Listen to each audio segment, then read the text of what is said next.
国家主席习近平周日在北京人民大会堂会见来华出席北京2022年冬奥会开幕式的阿根廷总统费尔南德斯。双方发表深化全面战略伙伴关系的联合声明，并签署共同推进“一带一路”建设的谅解备忘录。阿根廷作为拉美第3大经济体，对于“一带一路”向拉美的延伸意义重大。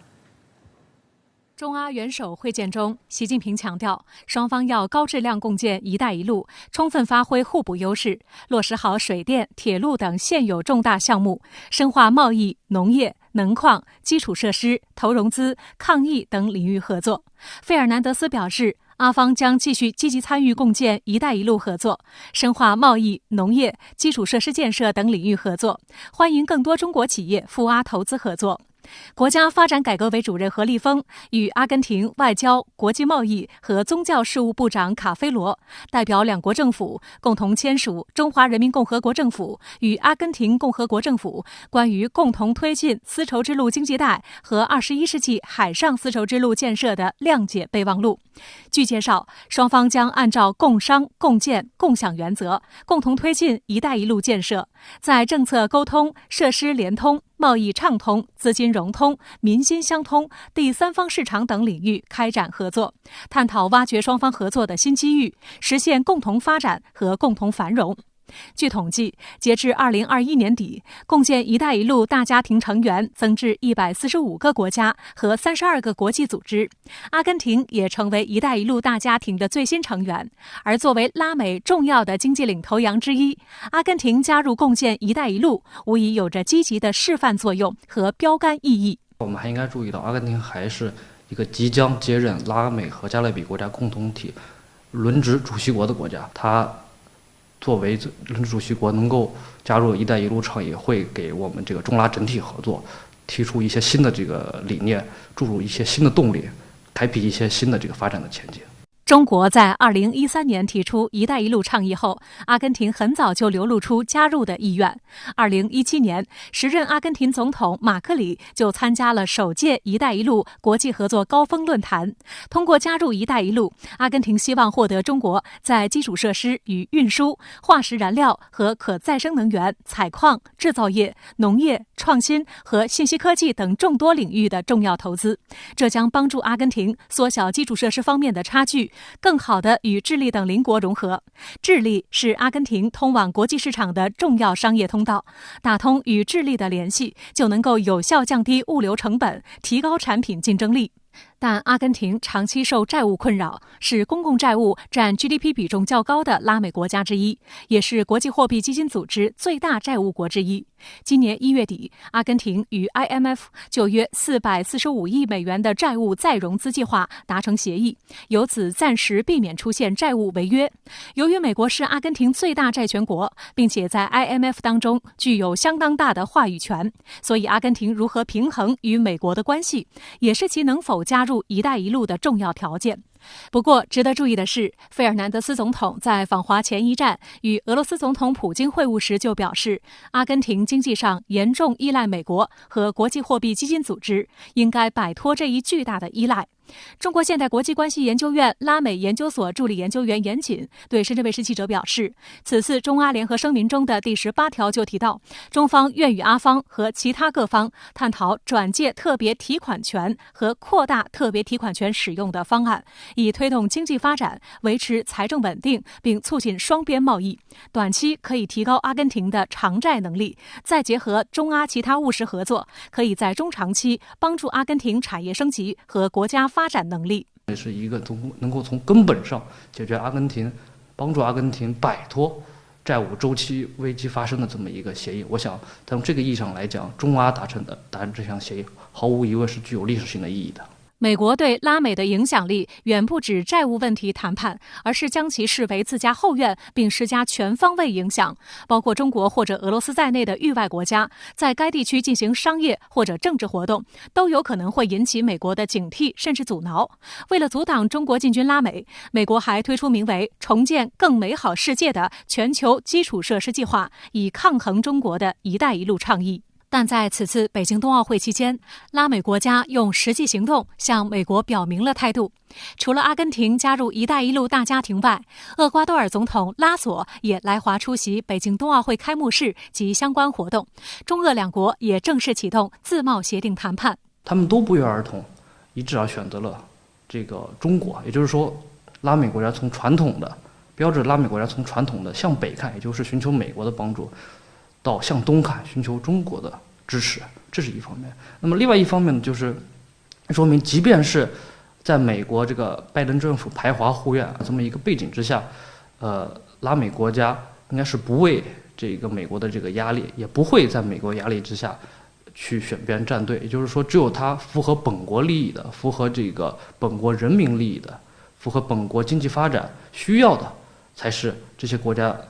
所奉行的，也就是独立自主的这个外交政策。除了加入“一带一路”大家庭，阿根廷还在中国传统佳节春节大年初一与中方相关公司正式签署阿根廷阿图查3号核电站项目设计采购和施工合同。据阿根廷核电公司披露的消息，阿图查3号核电站预计投资总额80亿美元，约合508亿元人民币，将创造7000多个工作岗位。中核集团将通过工程总承包方式，以交钥匙模式为阿根廷建设一座华龙1号压水堆核电站，及竣工及设备安装、初步操作都顺利运转之后，就把项目的所有权和管理权完整地交付给阿根廷方面进行经营。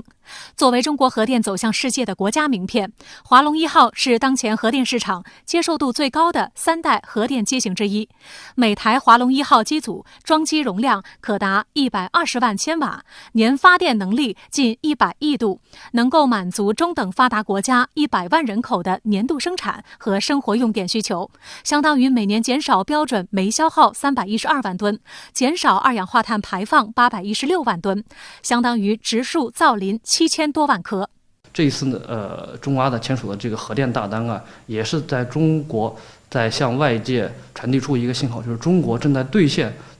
作为一个全球大的这个经济体的这个在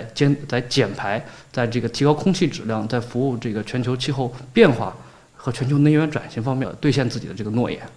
好，相关题马上来连线特约评论员吴畏，吴先生你好。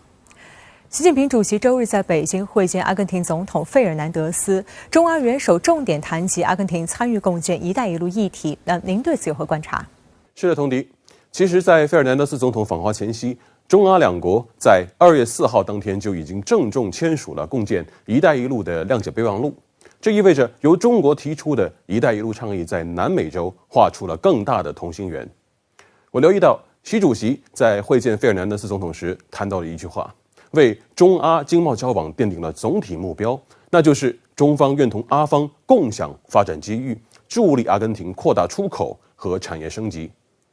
在我看来，高质量共建“一带一路”就是践行这个目标的重要纽带，而中阿水电、铁路等现有重大项目就是共建“一带一路”的具体实现方法。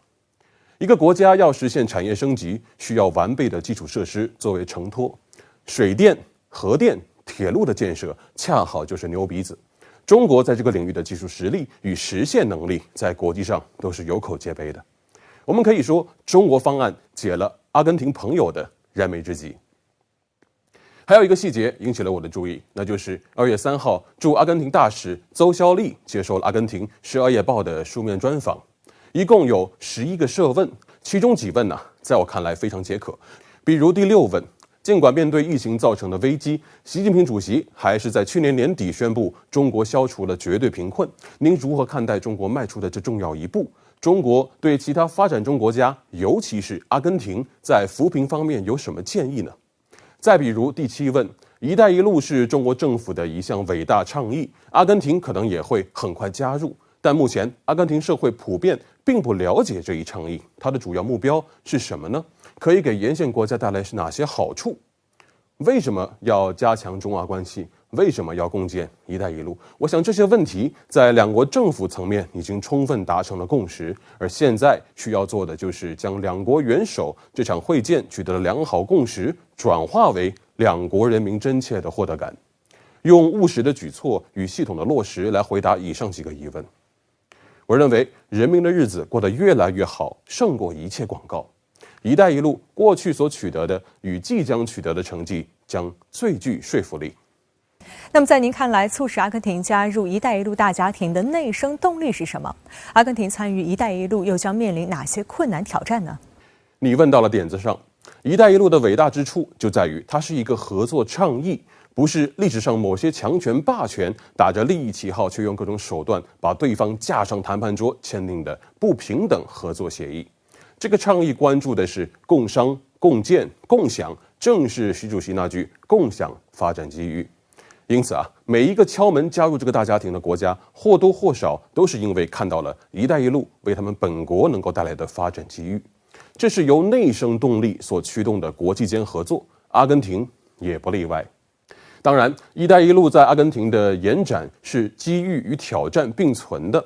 在我看来，最大的挑战就在于许多拉美国家在国内政治上的共同特征——钟摆效应。在左派与右派政党政权更迭的争吵过程中，许多宝贵的发展机遇就这样白白浪费掉了。问题仍然摆在桌上，而选民们只是换了一个试图解决问题的人，却没有给他们解决问题的足够时间。中国此前在阿根廷的不少投资项目，很大程度上就是在这样的钟摆效应下陷入了停顿。而作为阿根廷主要债权国的美国，又是否真的会坐视“一带一路”倡议在自己的所谓后花园里茁壮成长呢？这也是一个重大变数。一个细节非常打动我，那就是费尔南德斯总统此次访华的行程安排。他在北京期间，除了出席冬奥会开幕式，先后参观了中国共产党历史展览馆，还专程参观瞻仰了毛主席纪念堂，并敬献花圈。在与习主席的会见结束后，他的高级幕僚对习主席说了一句颇为地道的中文，那就是“没有共产党就没有新中国”。费尔南德斯所领导的阿根廷正义党信奉庇隆主义，他在阿根廷的执政是通过与左派结盟共同实现的。这位急需解决现实主义问题的领导人，心中仍有理想主义的底色。而此次中国之行，他的所见所闻带给他及他的同僚极大触动。